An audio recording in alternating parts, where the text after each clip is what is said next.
I've heard rumors uh, through watching videos from places like the Roll for Combat.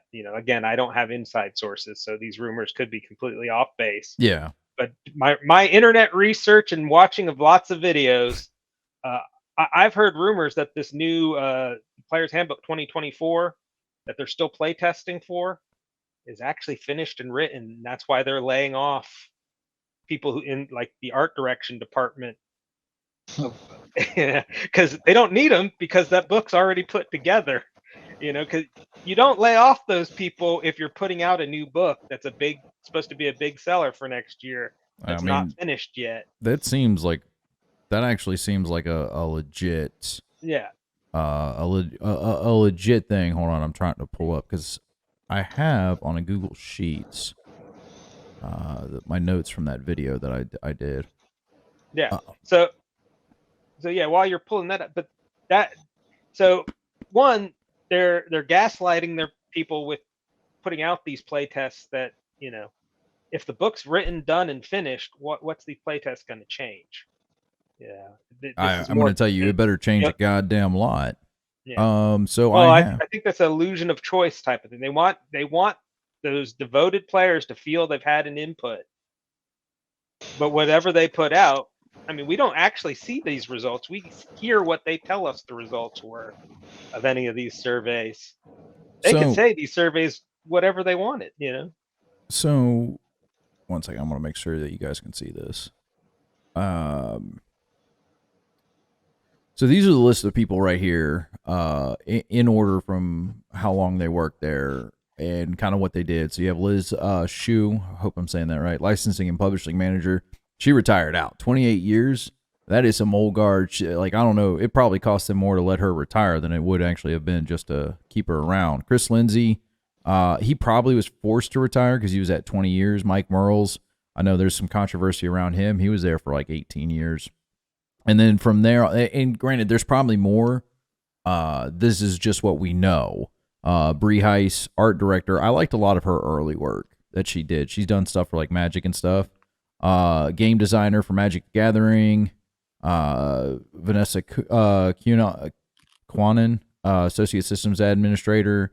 Dan Dillon, he was a D&D designer. He was more for the tabletop part. Desiree Dawn, program manager. Some of these people, I'm going to tell you, it feels like they had double titles, like admin system manager. And it's like, what do you really do? And like, you couldn't find out what they did. And some of this is their acquisition of D&D Beyond. Oh, I haven't got to those yet. Yeah. We'll get to those. Most of the people that were there from the acquisition of D&D Beyond, yeah, I'll show you where I'll pull that information. Community manager, he worked for the Blizzard and the Pokemon Company, so Jesse Hill, I have a feeling it'll bounce back like really good because the Pokemon Company community managers are usually really good. Jaina Hodgins, technical producer, she worked on the Magic the Gathering arena, and I was asking around to figure out who liked that, and a lot of people liked the Magic the Gathering arena. Yeah, I prefer Magic the Gathering Arena to the actual card game. Okay. Mile Villancourt, art director. So look, you have an art director right here, and then you also have another art director, Bree Heiss. So I have two art directors.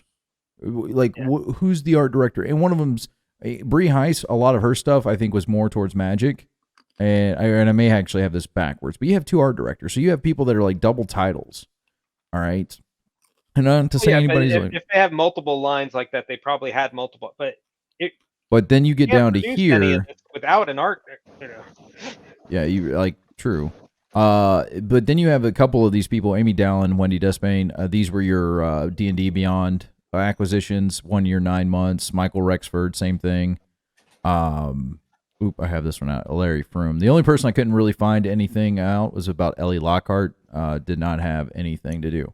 But some of these people, first off, they're going to bounce back. They have really impressive resumes. I went through everybody's LinkedIn and looked at what they did. I was like, oh, okay, you're going to be solid. Like you'll be able to bounce back. And people hated that. They were like, how could you say that? You're tone deaf, bro. You look at the truth of this. Yeah. You want them to sit there and wallow in self-pity because they got let go? No. Sit here and answer for what it is. But some of this stuff, like you're saying, these are people that are like late stage developments. They're late stage development people. So your sources are, well, the sources to those guys are probably right. That this is the sign that that's done. I'm going to tell you, if that book is released as is right now, it's not going to be good. It's not. And Yeah, well, hopefully we could be seeing the early death of D&D. Yeah. Well, hopefully what they did is they have their finished product, and then they've made some of the stuff sound bad, so that when they put it up there and they make these changes, it sounds better. That's hopefully the way. The way they're. I don't think Jeremy Crawford's that's that the way smart. They're gaslighting us. I don't think Jeremy Crawford's that smart. I don't know if it's Jeremy. I think it's probably their marketing people that this is. I think they fired one of their marketing guys. Yeah, and their public relations guy. This smells of gaslighting to me. You know, like this book is written, ready to go, because it's going to take 3 or 4 months at the publishers to print. And this is coming out, what, this summer? Is that? I think that's the planned product time. What were you saying, Mr. Producer? Yeah.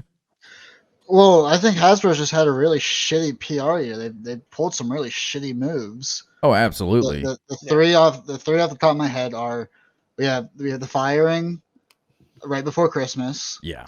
We have they sent the Pinkertons after the Magic the Gathering guy. Yeah. And they have the OGL changes at the beginning of the year. Yeah. So with the Hasbro firing people thing, they do this every year. I think a lot of it is with the signs of economic turmoil and stuff like that, and the rough year that they've had from the start. That this one made bigger news because you can go back in and see Hasbro does this one this year where they normally just do this one. Right.